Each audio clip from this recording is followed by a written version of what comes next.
Foxhole Prayers. Game Boy takes Kandahar, bursts of friendly fire and a mouth of sugar. His nights are boredom and lacrosse dreams. He hears voices, give her and get her done, as they storm it all. It's what he pined for outside the mall. His brother away for a B&E. His promise was private. I am different. Near to and far away from Tina B's titties, he puts a local girl in his crosshairs. She has the face of an immigrant. She beats a carpet with a stick. The dust clouds come between them. He shoots anyway. He is shot.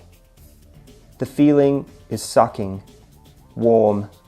Death is a blowjob to the heart. Above him faces talk. A silver cross dangles from a throat. Do they even have them anymore? Foxholes?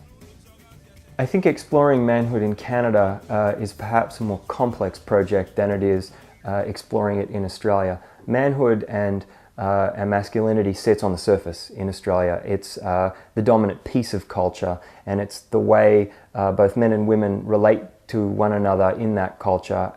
It's a kind of macho place. I think people understand that about Australia. It's lots of bravado.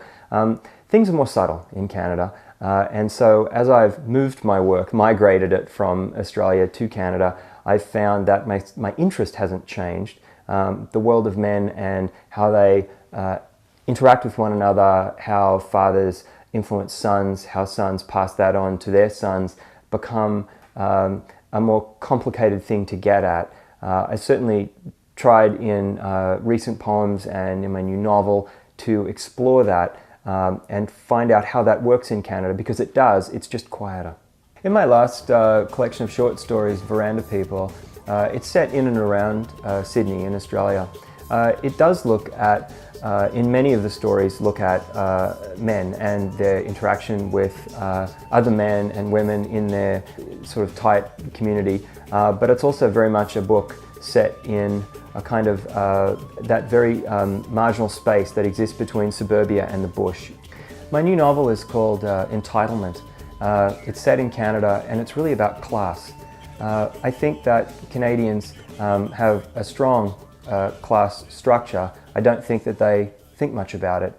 I really wanted to write a novel that explored this theme of class, how subtle it is here, bring perhaps an Australian sensibility, but that can understand now, because I've been here long enough, the organic nature of Canadian society and how it works, and try and really get at that. So I hope I've done something new. I look forward to the book coming out and seeing the reaction.